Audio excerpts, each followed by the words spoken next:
నమస్కారం friends. So నేను పెట్టినటువంటి టైటిల్ ప్రకారం అందుకంటే ముందుగా ఇది wish you very very happy new year 2026.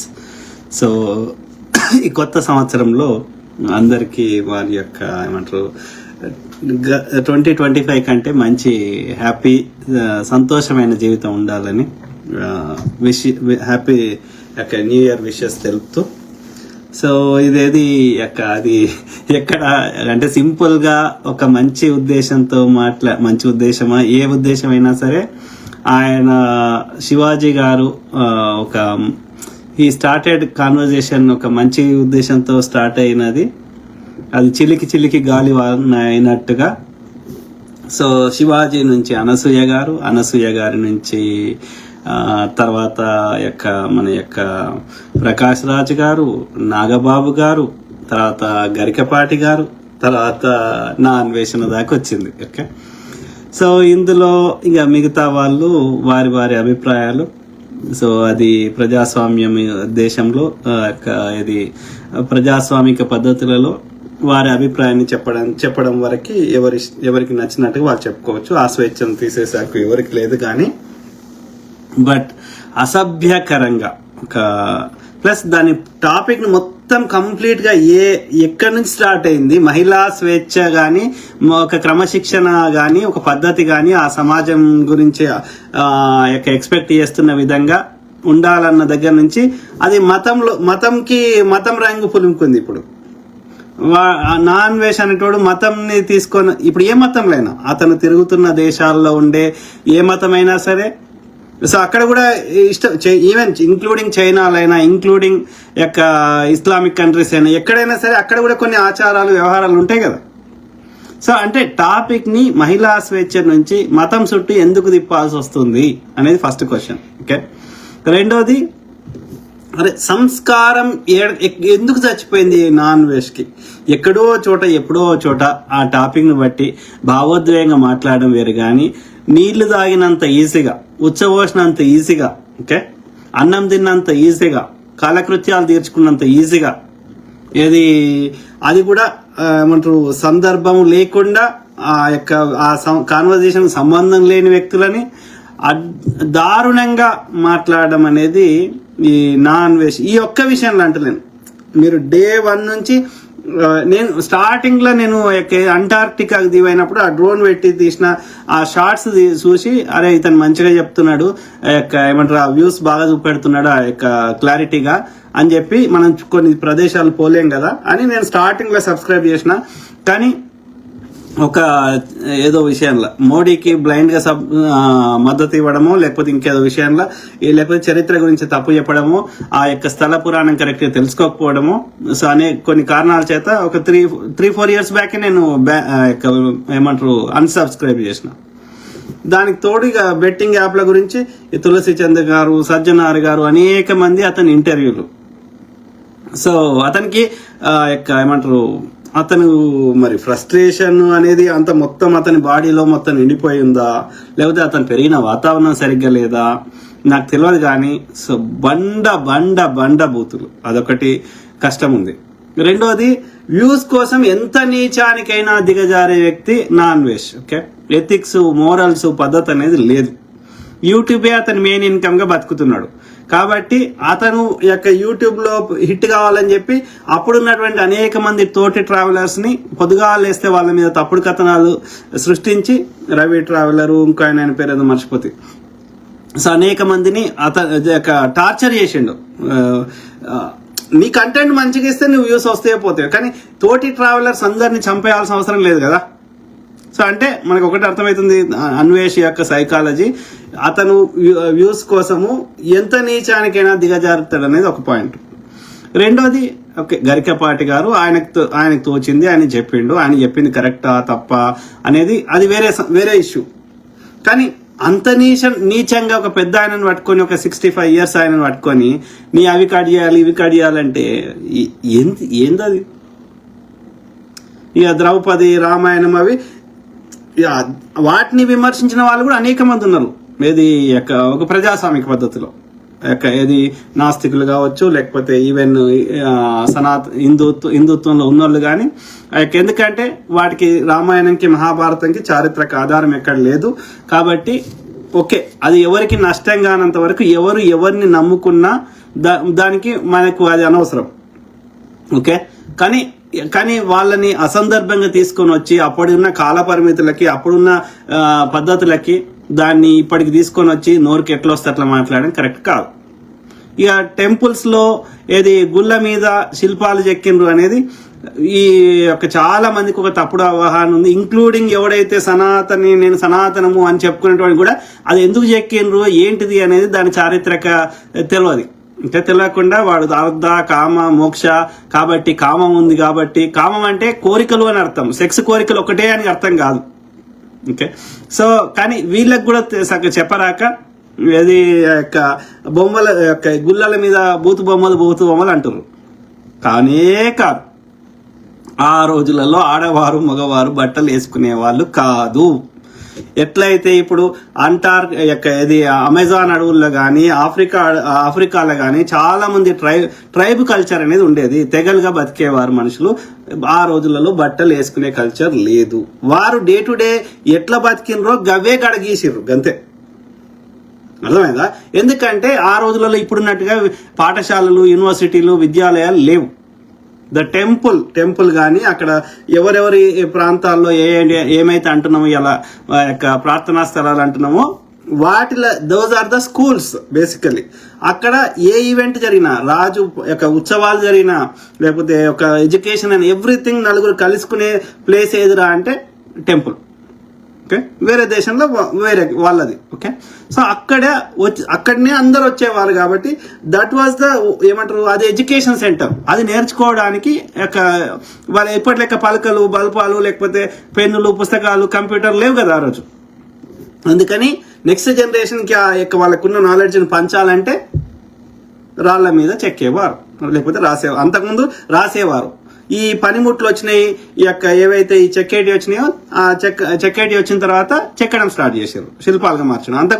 అంతకంటే ముందు రాతి యుగం కొండి ఇంకోటి పోతే గీతలు ఉంటాయి, నేటికి ఉంటాయి గుహలలో అక్కడిక్కడ. సో కాబట్టి ఆ ఎడ్యుకేషన్ సెంటర్స్ లో ఆ రోజుల్లో ఆడామగ బట్టలు వేసుకోకపోదురు, ఎవరు బూతు అనేకపోదురు. ఈవెన్ క్రిస్టియన్ కల్చర్ కూడా ఆడమ్ ఇవంటే అది బూతు కాదు. అది తల్లి గర్భంలోకి వెళ్ళి వచ్చినప్పుడు స్త్రీ అయినా పురుషుడైనా ఆడపిల్ల అయినా మగపిల్లగాడైనా బట్టలు లేకుండానే పుడతాం.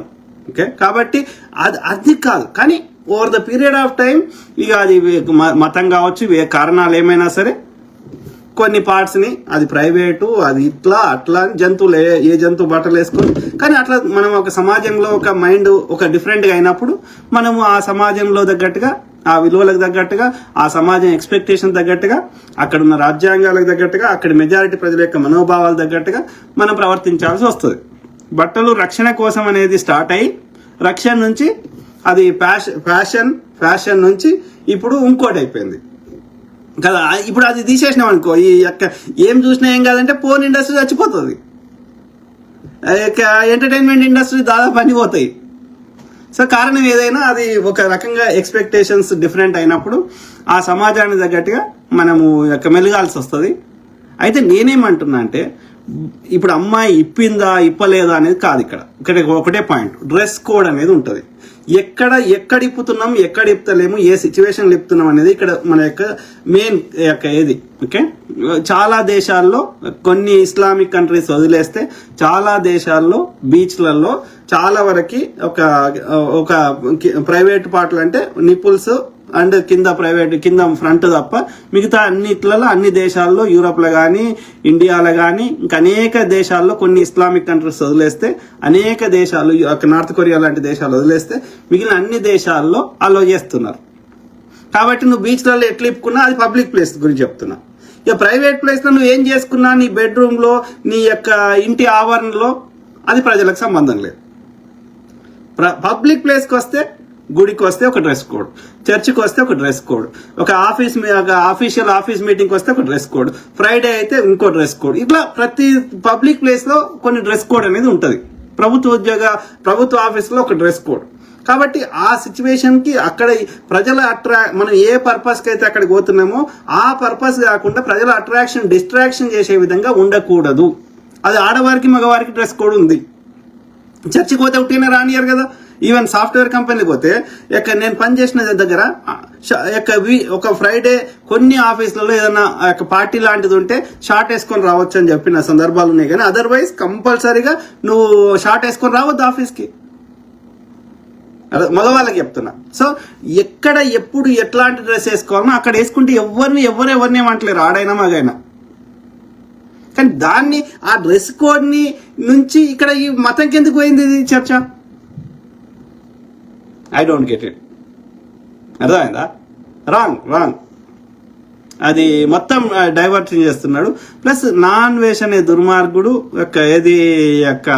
అతనికి ఒక ఎథిక్స్, మోరల్స్, ఒక పద్ధతి ఏమీ లేదు. ఓకే, పొద్దుగా లేస్తే ఏమంటారు అన్ని దేశాలు తిరుగుతున్నాడు. తిరిగి చూపెట్టరా అయ్యా నీకు దోషింది చెప్తున్నావు, అక్కడ ఉన్న స్థలం యొక్క కరెక్ట్ హిస్టరీ తెలుసుకొని చెప్పడం వల్ల వీనికి దోషింది చెప్పేస్తాడు.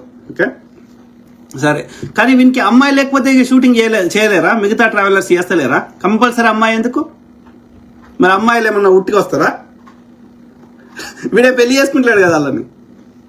వాడు డేటింగ్ సైట్లకు పోయి వాళ్ళని పైసలకి వాడు వ్యభిచారం చేస్తున్నాడు. సింపుల్.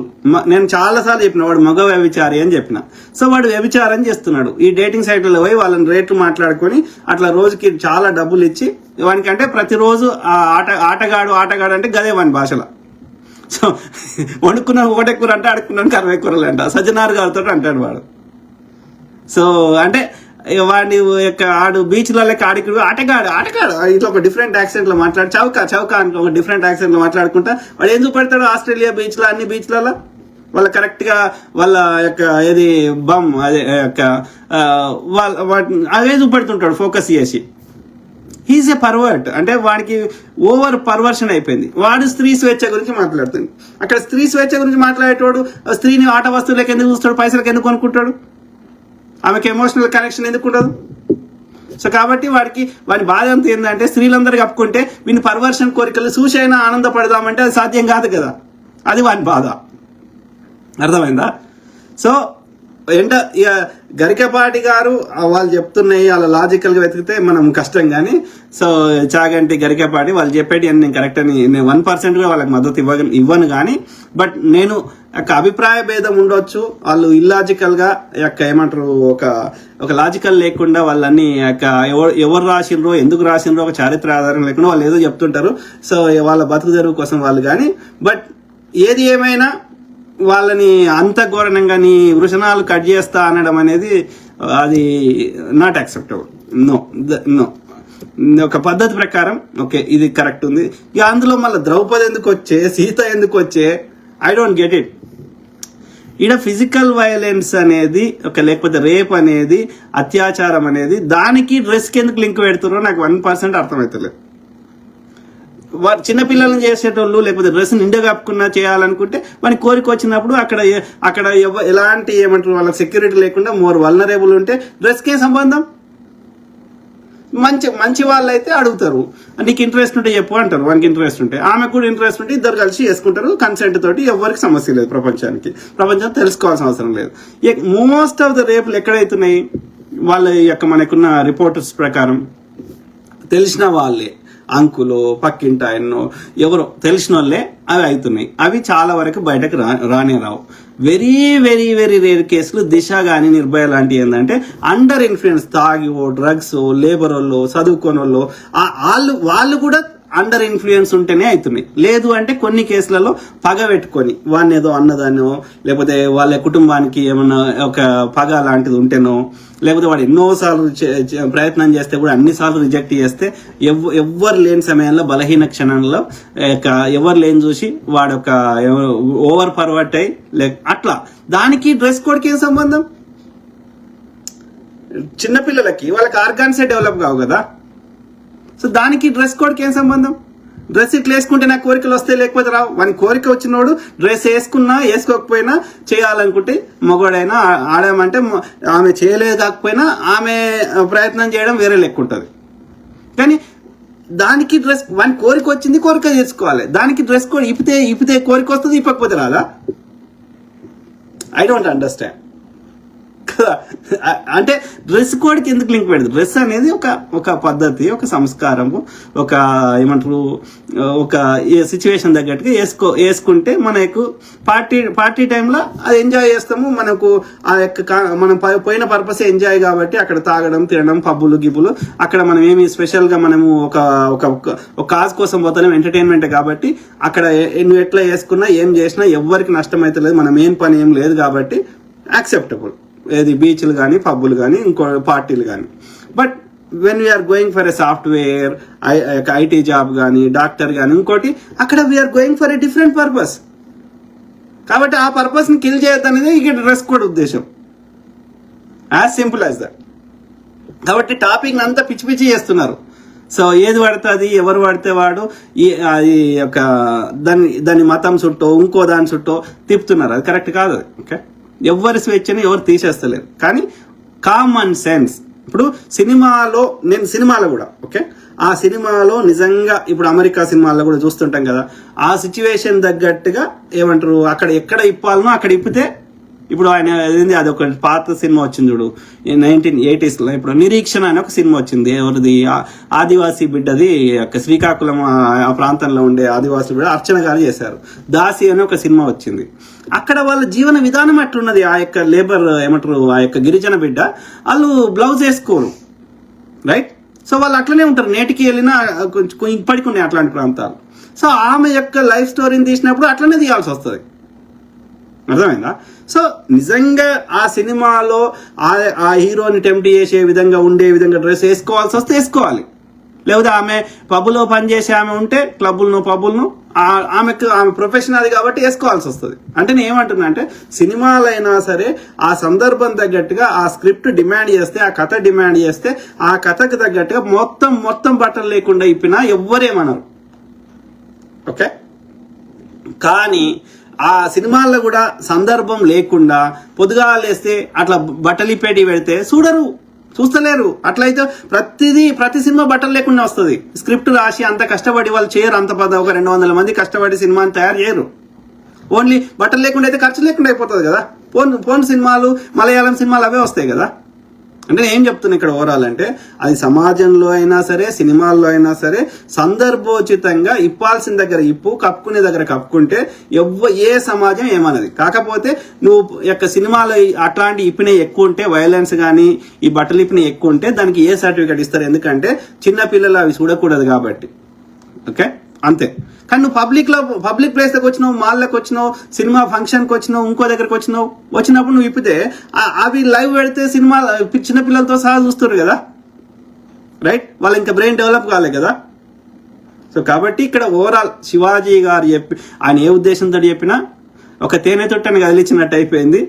సో ఏది ఏమైనా ఆయనకు మంచి ఇంటెన్షన్ చెప్పినా, ఒక మంచి ఇంటెన్షన్ లేకుండా అనసూయ గారు అన్నట్టుగా ఒక చెడు ఇంటెన్షన్ తోటి చెప్పినా, బట్ ఆయన చెప్పిన విషయాలు మాత్రం కరెక్టే చెప్పిండు. సందర్భం తగ్గట్టుగా వేసుకో.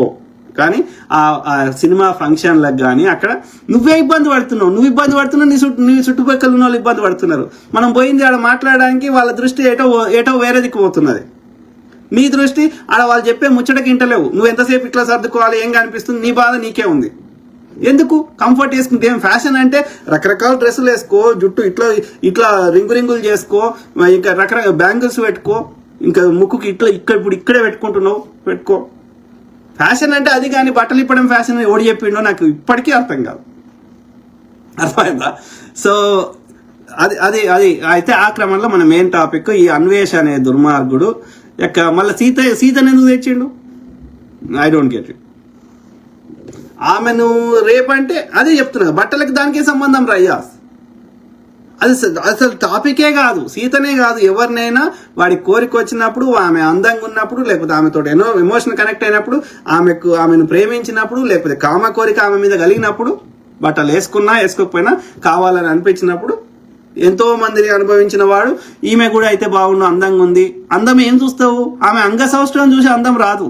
ఆమె ముఖము, ఆమె ముఖ కవలికలు, ఎక్స్ప్రెషన్స్, ఆమెతో ఉండేటువంటి ఎమోషనల్ బంధము, లేకపోతే ఆమెతో నీకు మాట్లాడిన విధానము, సాఫ్ట్నెస్, ఆ యొక్క సోల్ కనెక్షన్, ఇవన్నీ ఉంటాయి. అంతేగాని ఆమె అట్లా ఉంటాయి. కానీ ఆమె అంగ సౌష్ఠవం చూసే కేవలం I don't think so. Okay, అట్లా అంటే ఇక వారు మరీ బలహీనలని అర్థం. సరే, ఒకవేళ నిజమే అనుకుందాం, నువ్వు వర్షనే అనుకుందాం, దానికి డ్రెస్ కోడ్కి ఏం సంబంధం రాయ్యా? ఓకే, సీతమ్మ తల్లి అందంగా ఉంటే రావణాసురుని కోరిక కలిగింది అనుకుందాం. But what that has to do with the dress code? Why are ఈ రెండు ఎందుకు కలుపుతున్నావు? సో ఆలోచించండి మిత్రులారా. సో ఓవరాల్ నేను చెప్పదలుచుకుంది ఏంటంటే అది జనరల్ టాపిక్, అది డ్రెస్ కోడ్ గురించి నేను గతంలో కూడా రెండు వీడియోలు ఏమో చేసిన. సో ఇక్కడ మెయిన్గా నాకు ఎక్కడ బాధ అయిందంటే అన్వేష్ గురించి.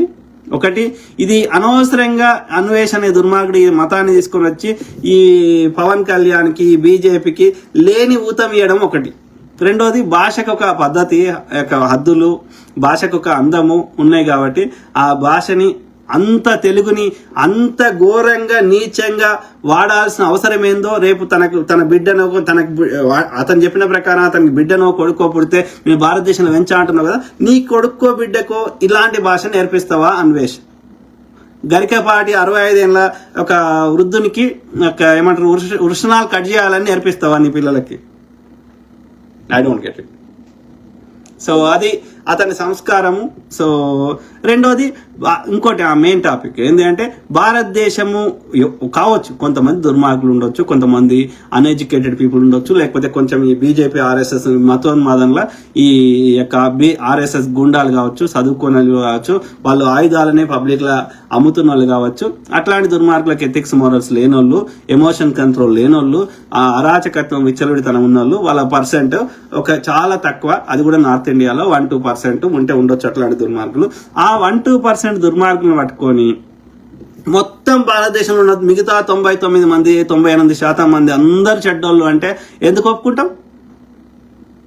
I don't understand. భారతదేశం చెడ్డది, భారతదేశం వేస్ట్ కాదు, ఎందుకా చెత్త మాటలు? థాయిలాండ్ మంచిది, ఇంకో దేశం మంచిది, చైనా మంచిది. అరే, ఇది ప్రజాస్వామిక దేశం, అది ప్రజాస్వామ్యం లేని దేశాలు చాలా ఉన్నాయి. అర్థమైందా? ప్రజాస్వామ్యం ఉన్న దేశంలో అందరిని ఒప్పించి ఏదైనా పని చేయాలంటే టైం పడుతుంది. ప్లస్ భారతదేశంలో జనాభా ఎక్కువ ఉంది, రిసోర్సెస్ లిమిటెడ్ ఉన్నాయి. సో నువ్వు అంటున్న దేశాలతో పోలిస్తే ఏమంటారు అక్కడ నియంతృత్వం ఉన్నది కాబట్టి అక్కడ ప్రజలు నిర్బంధం చేసైనా వాళ్ళు అట్లా చేసుకుంటున్నారు. ప్లస్ ఒకప్పుడు ప్రపంచంలో 27% సంపద ఉన్నటువంటి దేశాన్ని అందరూ దోసుకోవంగా, ముఖ్యంగా బ్రిటిష్ వాడు మొత్తం దేశాన్ని నాశనం చేసిన తర్వాత మళ్ళీ 1947 నుంచి ఫ్రమ్ స్క్రాచ్ బిల్డ్ చేసుకుంటూ వస్తుంటే ఒక్కొక్క మెట్టు ఎక్కుతుంటే మెల్లమెల్లగా మార్పు వస్తుంది. కాబట్టి ఇప్పుడు కాదు, నువ్వు చెప్తున్న దేశంలో, నువ్వు చెప్తున్న థాయిలాండ్లో మరి పోలీస్ శాఖ ఎందుకు అక్కడ నేరాలు జరగకపోతే కదా? అక్కడ కూడా జరుగుతున్నాయి కదా. సో కాబట్టి నువ్వు కొంతమంది వాళ్ళ ఎడ్యుకేషన్, వాళ్ళకున్న సమాజంలో అండర్స్టాండింగ్ ఉంటారు. ఇక ఊరన్నాక అంటారు కదా, ప్రతి దేశంలో ఉన్నారు. అమెరికాలో ఎవరు నేరాలు జరుగుతలేవా? నువ్వు అంటున్న థాయిలాండ్లో జరుగుతలేవా? సో ఇప్పుడు ఆ ఒక్కరిని చూపెట్టి మొత్తం థాయిలాండ్ చెడ్డది అనలేం కదా. అట్లనే ఇండియాలో ఎవరో కొంతమంది ఏ కారణం చేత, వాళ్ళ పెంపకమో ఏ కారణం చేత స్వార్థ ప్రయోజనాలకు చేస్తే అందరు భారతీయులు చెడ్డోళ్ళు అనలేం కదా. మీ అమ్మ కూడా భారతీయురాలే కదా, నీ తండ్రి కూడా భారతీయుడే కదా, మరి ఎందుకు ఉంచిన వాళ్ళని తీసుకోవాలంటే నువ్వు ఏడిపోతాడికి కదా. సో కాబట్టి సంస్కారహీనుడు, అతను ఏం మాట్లాడుతుండో అతనికే తెలుస్తలేదు. సో ఆయనకి ఏమంటారు తల పొగరెక్కింది అంటారు కదా, ఆ స్థాయిలో దిగజారి మాట్లాడుతున్నాడు. అతనికి 1% కూడా ఎథిక్స్, మోరల్స్, పద్ధతి, అదే కొంచెం ఏమంటారు మైండ్ సర్కాయించింది అంటారు కదా, ఓవర్ ఇదైపోయిండు. సో అతను ఏం మాట్లాడుతుండో అతనికే తెలియని స్థాయిలో దిగజారిపోయిండు. ఎందుకంటే అంతమంది 20 more than 2 to 3 million people నీకు 20 నుంచి 25 లక్షల మందో 30 లక్షల మందో నీకు సబ్స్క్రైబర్లు ఉన్నప్పుడు నువ్వు ఆ స్థాయికి నువ్వు రావడానికి ఎంత కష్టపడ్డావో అన్ని మర్చిపోయి ఏది పడితే అది ఎట్లా పడితే అట్లా, not at all acceptable. Okay, నాకు అభిప్రాయ భేదం ఉంటే నేను చెప్తా, ఇప్పుడు నేను చెప్తున్నా, కానీ పద్ధతి ఉంటుంది కదా. That is not the right way. Kembasaram Bhikshapati super. Thank you to all my brothers, sisters, friends, everyone. Okay, పద్ధతి ఉంటుంది, దేనికైనా ఒక పద్ధతి ఉంటుంది. టిఎస్ వర్మ సూపర్ అనాల్స్. Thank you brother. Dande Yadagiri, thank you brother. ఎవరు నరసింహ కిందింటి, హాయ్ అన్న, హాయ్ బ్రదర్. సో ఇదే అదునుగా చూసుకొని నేను టీడీపీ వాళ్ళని ఇది మొన్న ఎప్పుడో లాస్ట్ వీక్ ఎప్పుడో తిట్టినా. ఓకే, ఎందుకంటే పొద్దుగా లేస్తే నేను ఏ పోస్ట్ బీజేపీకి వ్యతిరేకంగా పెడితే వాళ్ళ యొక్క దుర్మార్గాలకి, వాళ్ళ దోపిడికి, ఆరావళి పర్వతాలు కొట్టేస్తున్నందుకు రకరకాలుగా పోస్టులు పెడితే ప్రతి దాని కింద వ్యక్తిగతంగా నా మీద అడ్డమైన నిరాధారంగా ఏది పడుతుంది మాట్లాడితే వాళ్ళని తిట్టాల్సి వచ్చింది. ఇక వాడు ఇదే అదునుగా చూసుకొని అన్వేషిని, పంచప్రభాకర్ని, నన్ను పెట్టి ఇక 3 కలిపి పెట్టి వాడు ఇష్టం ఉన్నట్టు కథనాలు రాస్తున్నాడు. ఇప్పుడు 30 నేనేమన్నారా అయ్యా, నేను 10 years నుంచి కష్టపడి మన దేశం బాగుపడాలి అన్ని రకాలుగానే నాకు తోచింది నేను మాట్లాడుతున్నా, మీ తరఫున వాయిస్ ఇస్తున్నా. కొన్ని సందర్భాల్లో మీరు ఈ బీజేపీ, ముఖ్యంగా బీజేపీ ఆర్ఎస్ఎల్ అద్దెకు మించి యొక్క ఇబ్బంది పెడితే ఆ భావోద్వేగంలో 4 మాటలు అనాల్సి వస్తుంది. కానీ 90% ఆఫ్ ద టైం నేను చాలా సబ్జెక్ట్, ఈవెన్ ఆ భావోద్వేగంలో కూడా సబ్జెక్ట్ని మాట్లాడతా కదా. అసందర్భంగా ఆ యొక్క ఫ్యాక్ట్స్ లేకుండా, ఆ యొక్క మేక్ సెన్స్ వాదన లేకుండా కేవలం ఇక తిట్ల పురాణమే పెట్టుకొని చేయగదా. అది కూడా ఏది వాని అవి కట్ చేయాలి, ఇవి కట్ చేయాలి, అట్లా మాట్లాడ కదా. So Suresh Dammakanda, hi brother. Correct లేదు ఆయన. అదే 2 ఉన్నాయి. ఒకటి వ్యూస్ పిచ్చోడు ఉన్నాడు, వ్యూస్ కోసం ఏమైనా చేస్తాడు. రెండోది పెరిగిన తల్లిదండ్రులు కూడా అనలేము మనం. తల్లిదండ్రులు ఎవరు బూతులు మాట్లాడే అబద్ధాలు చెప్పని ఏ తల్లిదండ్రులు నేర్పించరు. సో కాబట్టి తల్లిదండ్రులు మనం అనకూడదు.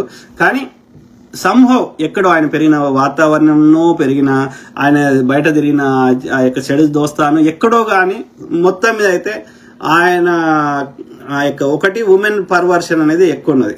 ఓకే, ఇక ఉమెన్ ని అందుకు తప్ప ఎందుకు చూడడం అన్నట్టు ఆ కార్యక్రమం తప్ప. ఇక రెండోది బూతులే బూతులు ఎందుకో ఏమో మరి. అంత పొద్దుగా లేస్తే ఇక మాటకు ముందు మాట వెనకాల అన్ని బూతులు అవసరం ఏందో నాకు అర్థం కాదు. Okay, so CMD Afsar, I respect you, very nice, thank you brother. So అది మిత్రులారా, ఐ కీప్ టాకింగ్, మాట్లాడుతూనే ఉంటా, ప్రతి అంశం మీద అవగాహన చేస్తా, అట్లనే మీ తరఫున వాయిస్ ఇస్తా. మన దేశాన్ని, మన ప్రాంతాన్ని అన్ని రంగాల్లో సర్వతోముఖ అభివృద్ధి చేసుకుందాం. ఎవడు యొక్క దోపిడీ కానీ, మూఢనమ్మకాలు కానీ, ప్రజల సొమ్ముని ప్రజలకి అట్లీస్ట్ 100 రూపాయలు ట్యాక్స్ తీసుకుంటే 70 నుంచి 80 రూపాయలు ప్రజలకు ఖర్చు చేయకుండా వాళ్ళ సమస్యలకు శాశ్వత పరిష్కారాలు చూపెట్టకపోతే అది ప్రశ్నిద్దాం. ఓకే, అది ప్రజాస్వామిక పద్ధతిలో. ఓకే, మనం దిగజారాల్సిన అవసరం లేదు. సమస్యనే మనకి మన ఫోకస్ ఉండాలి కానీ వ్యక్తిగతంగా అది మనకు ఎవరన్నా మనని బాగా ఇబ్బంది పెడితే వాళ్ళ తప్పిదాలను ఎత్తి చూపెట్టాలి వ్యక్తిగతంగా వస్తుంది. కానీ otherwise 90% of the time issue based గానే మాట్లాడే ప్రయత్నం చేస్తా. Okay, so happy new year once more and God bless all, take care and have a great day and have a great year also ahead. Okay, enjoy. మీ హద్దులకు మించకుండా, తాగుడు తప్పు అని నేను అనను, కానీ ఏది చేసినా హద్దులలో చేస్తే తప్పు కాదు. రెండోది, దయచేసి ఇంట్లోనే తాగండి, లేకపోతే ఒకవేళ పబ్లిక్ ప్లేస్ లో పబ్బులో గిబ్బులో ఏమైనా తాగితే తాగండి, కానీ దయచేసి మీరు నడపకండి. పోతేవా 500 1000 రూపాయలు ఎంత అయితే అంత ఆ యొక్క ఊబర్కో గిబర్కో పోతేవా, కానీ మనకు ఆ కేసులు వద్దు, మన ప్రాణం పోవద్దు, వేరే వాళ్ళ ప్రాణం మనకు తీసే హక్కు లేదు. కాబట్టి ఎంజాయ్ చేస్తే ఫుల్ ఎంజాయ్ చేయాలి, పోతేవా వే అటు ఇటు. Okay, so okay, take care, bye.